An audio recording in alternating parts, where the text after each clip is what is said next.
ಈಗ news 18 top 18 ಸುದ್ದಿಯನ್ನು ನೋಡೋಣ. ಮುಖ್ಯಮಂತ್ರಿ H D. Kumaraswamy, DCM doctor G. Parameshwar ನೇತೃತ್ವದಲ್ಲಿ ಇಂದು ರಾಜ್ಯದ ಎಲ್ಲಾ ಜಿಲ್ಲಾಧಿಕಾರಿ ಹಾಗೂ ಜಿಲ್ಲಾ ಪಂಚಾಯಿತಿ ಸಿಇಒಗಳ ಸಭೆ ನಡೆಯಲಿದೆ. ಸಭೆಯಲ್ಲಿ ರಾಜ್ಯದ ಜಿಲ್ಲೆಗಳ ಆಡಳಿತ ಯಂತ್ರಕ್ಕೆ ಚುರುಕು ಮುಟ್ಟಿಸಲಿದ್ದಾರೆ.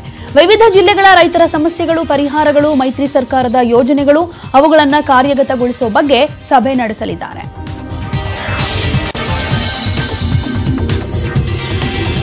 ಉತ್ತರ ಕರ್ನಾಟಕ ಪ್ರತ್ಯೇಕ ರಾಜ್ಯ ಹೋರಾಟ ಸಮಿತಿಯೊಂದಿಗೆ ಸಚಿವ ಡಿಸಿ ತಮ್ಮಣ್ಣ ಚರ್ಚೆ ಮಾಡಿ ಮಾತುಕತೆಗೆ ಬೆಂಗಳೂರಿಗೆ ಆಹ್ವಾನಿಸಿದ್ದಾರೆ. ಹುಬ್ಬಳ್ಳಿಯ ಪ್ರವಾಸಿ ಮಂದಿರದಲ್ಲಿ ಹೋರಾಟಗಾರರ ಜೊತೆ ಚರ್ಚೆ ಮಾಡಿದ ಸಾರಿಗೆ ಸಚಿವ ಜುಲೈ 31ರಂದು ಹೋರಾಟಗಾರರನ್ನ ಬೆಂಗಳೂರಿಗೆ ಬರೋದಕ್ಕೆ ಹೇಳಿದ್ದು, ಅಂದು ಮುಖ್ಯಮಂತ್ರಿಗಳ ಜೊತೆ ಸಭೆ ನಡೆಯುವ ಸಾಧ್ಯತೆ ಇದೆ.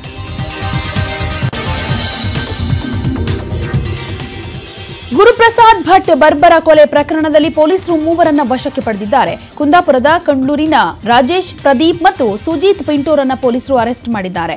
ಆರೋಪಿಗಳಿಂದ ಕೊಲೆಗೆ ಬಳಸಲಾದ ತಲವಾರನ್ನ ವಶಪಡಿಸಿಕೊಳ್ಳಲಾಗಿದೆ. ಮಣಿಪಾಲ ಪೊಲೀಸ್ ಠಾಣೆಯಲ್ಲಿ ಪ್ರಕರಣ ದಾಖಲಾಗಿತ್ತು.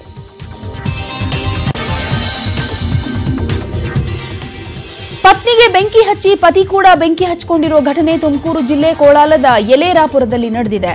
ಸೀಮೆ ಎಣ್ಣೆ ಸುರಿದುಕೊಂಡು ಬೆಂಕಿ ಹಚ್ಚಿಕೊಂಡು ಆತ್ಮಹತ್ಯೆಗೆ ಯತ್ನಿಸಿದ್ದು, ಆಸ್ಪತ್ರೆಗೆ ಸಾಗಿಸುವ ಮಾರ್ಗ ಮಧ್ಯೆ ಪತಿ ಲೋಕೇಶ್ ಸಾವನ್ನಪ್ಪಿದ್ದಾರೆ. ಪತ್ನಿ ಮರಿಬಸಮ್ಮರನ್ನ ತುಮಕೂರು ಜಿಲ್ಲಾಸ್ಪತ್ರೆಗೆ ದಾಖಲಿಸಿದ್ದು, ಕೋಳಾಲ ಪೊಲೀಸ್ ಠಾಣೆಯಲ್ಲಿ ಪ್ರಕರಣ ದಾಖಲಾಗಿದೆ.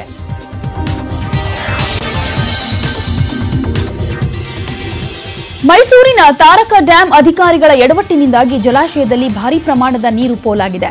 ಕ್ರಸ್ಟ್ ಗೇಟ್ ಸರಿ ಇದೆಯಾ ಅಂತ ನೋಡೋದಕ್ಕೆ ಮುಂದಾದ ಅಧಿಕಾರಿಗಳು ಸಾವಿರಾರು ಕ್ಯೂಸೆಕ್ ನೀರು ಪೋಲು ಮಾಡಿದ್ದಾರೆ. ಒಮ್ಮೆ ಗೇಟ್ ತೆರೆದ ಬಳಿಕ ಮುಚ್ಚಕ್ಕೆ ಆಗದೆ ಅಧಿಕಾರಿಗಳು ಪರದಾಡಿದ್ದಾರೆ. ನೀರು ಪೋಲಾಗ್ತಾ ಇರುವುದನ್ನು ನೋಡಿದ ರೈತರು ಅಧಿಕಾರಿಗಳಿಗೆ ತರಾಟೆ ತೆಗೆದುಕೊಂಡ್ರು.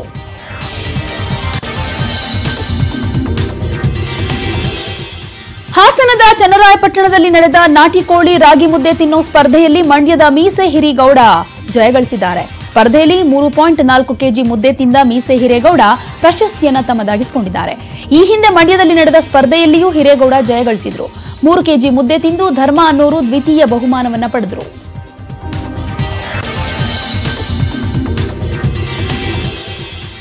ಆಧಾರ್ ಸಂಖ್ಯೆಯನ್ನ ಬಳಸಿ ವೈಯಕ್ತಿಕ ಮಾಹಿತಿ ಸೋರಿಕೆ ಮಾಡಿದ ವಿಚಾರವನ್ನ ಭಾರತೀಯ ವಿಶಿಷ್ಟ ಗುರುತಿನ ಚೀಟಿ ಪ್ರಾಧಿಕಾರ ಸ್ಪಷ್ಟವಾಗಿ ತಳ್ಳಿಹಾಕಿದೆ.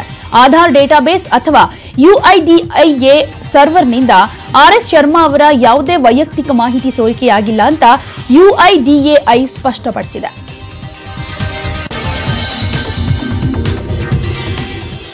ಲೋಕಪಾಲ ನೇಮಕ ವಿಳಂಬ ಖಂಡಿಸಿ ಕೇಂದ್ರ ಸರ್ಕಾರದ ವಿರುದ್ಧ ಅಕ್ಟೋಬರ್ 2ರಿಂದ ಅನಿರ್ದಿಷ್ಟಾವಧಿ ಉಪವಾಸ ಸತ್ಯಾಗ್ರಹ ಹಮ್ಮಿಕೊಳ್ಳುವುದಾಗಿ ಸಾಮಾಜಿಕ ಹೋರಾಟಗಾರ ಅಣ್ಣಾ ಹಜಾರೆ ಹೇಳಿದ್ದಾರೆ.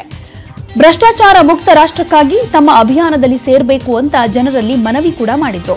ಮಹಾರಾಷ್ಟ್ರ ಅಹಮದ್ನಗರ್ ಜಿಲ್ಲೆಯ ರಾಲೇಗನ್ಸಿದ್ದಿಯಲ್ಲಿ ಮಹಾತ್ಮ ಗಾಂಧಿ ಜಯಂತಿಯಾದ ಅಕ್ಟೋಬರ್ 2ರಿಂದ ಉಪವಾಸ ಪ್ರಾರಂಭಿಸುವುದಾಗಿ ಅಣ್ಣಾ ಹಜಾರೆ ಹೇಳಿದ್ದಾರೆ.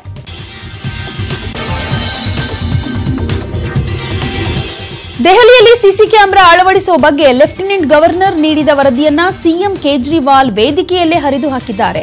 ಸ್ಥಳೀಯ ವ್ಯಕ್ತಿಗಳು ಸಿಸಿಟಿವಿ ಅಳವಡಿಸೋದಾದ್ರೆ ಲೈಸೆನ್ಸ್ ಪಡಿಬೇಕು ಅಂತ ಲೆಫ್ಟಿನೆಂಟ್ ಗವರ್ನರ್ ಹೇಳಿದ್ದಾರೆ. ಆದರೆ ಲೈಸೆನ್ಸ್ ಪಡಿಬೇಕು ಅಂದ್ರೆ ಹಣ ಕೊಡಬೇಕು, ಇಂಥ ಹಣ ಪೀಕಿಸೋ ಆದೇಶವನ್ನ ಹರಿದು ಹಾಕಬೇಕು ಅಂತ ಹೇಳಿ ವೇದಿಕೆಯಲ್ಲೇ ಹರಿದು ಹಾಕಿದ್ದಾರೆ.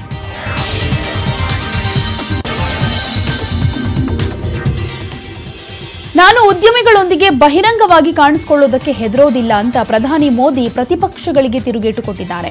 ನನ್ನ ಉದ್ದೇಶಗಳು ಸ್ಪಷ್ಟವಾಗಿರೋದ್ರಿಂದ ನಾನು ಉದ್ಯಮಿಗಳ ಜೊತೆ ನಿಂತುಕೊಳ್ಳೋದಕ್ಕೆ ಭಯಪಡೋದಿಲ್ಲ.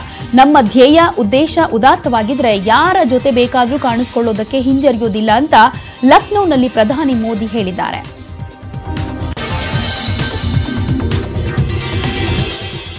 ಮಧ್ಯಪ್ರದೇಶದ ಚಾತರ್ಪುರ್ನಲ್ಲಿ ಜನರ ಗೋಳು ಕೇಳೋರೇ ಇಲ್ಲ. ಈ ಊರಿನಲ್ಲಿ ಒಂದು ಆಸ್ಪತ್ರೆಗೆ ಹೋಗಬೇಕೆ ಅಂದ್ರೂ ಜನರು ನರಕ ಯಾತನೆ ಅನುಭವಿಸುತ್ತಾರೆ. ಸಾರಿಗೆ ವ್ಯವಸ್ಥೆ ಇಲ್ಲ, ಸರಿಯಾದ ರಸ್ತೆ ಇಲ್ಲ. ರೋಗಿಯೊಬ್ಬರನ್ನ ಆಸ್ಪತ್ರೆಗೆ ಸೇರಿಸೋದಕ್ಕೆ ಜನರು ಕೆಸರಿನಲ್ಲಿ ಕರ್ಕೊಂಡು ಹೋಗಿದ್ದಾರೆ. ರಸ್ತೆಯಲ್ಲಿ ಮೊಣಕಾಲುದ್ದ ನೀರು ನಿಂತ್ಕೊಂಡಿದ್ರು, ಅದರಲ್ಲೇ ಪೇಷಂಟ್ ಅನ್ನ ಕರ್ಕೊಂಡು ಹೋಗಿದ್ದು ಅಧಿಕಾರಿಗಳ ವಿರುದ್ಧ ಆಕ್ರೋಶ ವ್ಯಕ್ತವಾಗಿದೆ.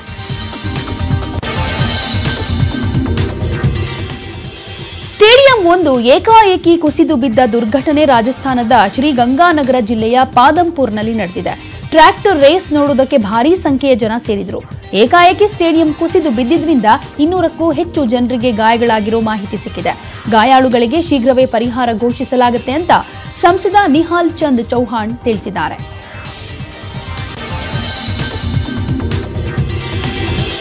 ನಿಖಿಲ್ ಕುಮಾರಸ್ವಾಮಿ ಅಭಿನಯದ ಸೀತಾರಾಮ ಕಲ್ಯಾಣ ಚಿತ್ರದ ಟೀಸರ್ ಇಂದು ರಾಮನಗರದಲ್ಲಿ ಲೋಕಾರ್ಪಣೆಯಾಗಲಿದೆ. ಚನ್ನಾಂಬಿಕಾ ಫಿಲ್ಮ್ ಬ್ಯಾನರ್ನ ಈ ಅದ್ದೂರಿ ಚಿತ್ರಕ್ಕೆ ಭಜರಂಗಿ ಹರ್ಷ ಆಕ್ಷನ್ ಕಟ್ ಹೇಳಿದ್ದಾರೆ.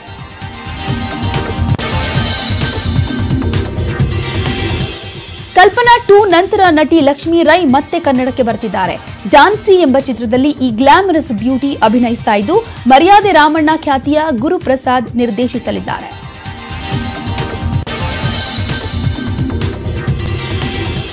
ಭಾರತದ ಮಾಜಿ ಕ್ರಿಕೆಟಿಗರಾದ ಸಚಿನ್ ತೆಂಡೂಲ್ಕರ್, ವಿವಿಎಸ್ ಲಕ್ಷ್ಮಣ್ ಮತ್ತು ಬ್ಯಾಡ್ಮಿಂಟನ್ ಆಟಗಾರ್ತಿ ಸೈನಾ ನೆಹ್ವಾಲ್ ಸ್ವತಃ ಗಿಡ ನೆಡುವ ಮೂಲಕ ಪರಿಸರ ಕಾಳಜಿ ವ್ಯಕ್ತಪಡಿಸಿದ್ದಾರೆ.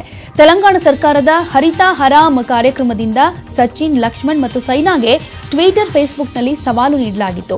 ಈ ಸವಾಲನ್ನು ಸ್ವೀಕರಿಸಿದ ಮೂವರು ಕ್ರೀಡಾಪಟುಗಳು ಸ್ವತಃ ತಾವೇ ಗಿಡ ನೆಟ್ಟು ಪರಿಸರ ಉಳಿಸುವಂತೆ ಸಂದೇಶ ನೀಡಿದ್ದಾರೆ.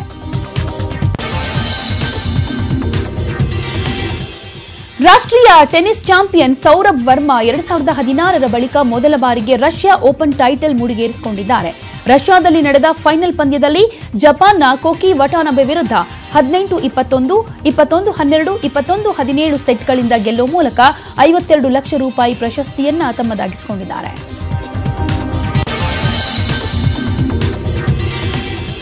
ಟೀಂ ಇಂಡಿಯಾ ಮಾಜಿ ಕ್ರಿಕೆಟಿಗ ಕಪಿಲ್ ದೇವ್ ಮತ್ತೆ ಭಾರತ ತಂಡದ ಜರ್ಸಿ ತೊಡೋದಕ್ಕೆ ರೆಡಿಯಾಗಿದ್ದಾರೆ. ಆದರೆ ಈ ಬಾರಿ ಕಪಿಲ್ ಪ್ರತಿನಿಧಿಸ್ತಾ ಇರೋದು ಕ್ರಿಕೆಟ್ ತಂಡದಲ್ಲ, ಬದಲಾಗಿ ಭಾರತದ ಗಾಲ್ಫ್ ತಂಡದಲ್ಲಿ. ಭಾರತದ ಹಿರಿಯ ಗಾಲ್ಫ್ ತಂಡಕ್ಕೆ ಕಪಿಲ್ ದೇವ್ ಆಯ್ಕೆಯಾಗಿದ್ದಾರೆ. 2018ರ ಏಷ್ಯಾ ಪೆಸಿಫಿಕ್ ಸೀನಿಯರ್ಸ್ ಗಾಲ್ಫ್ ಟೂರ್ನಿಯಲ್ಲಿ ಕಪಿಲ್ ದೇವ್ ಭಾರತ ತಂಡವನ್ನ ಪ್ರತಿನಿಧಿಸಲಿದ್ದಾರೆ.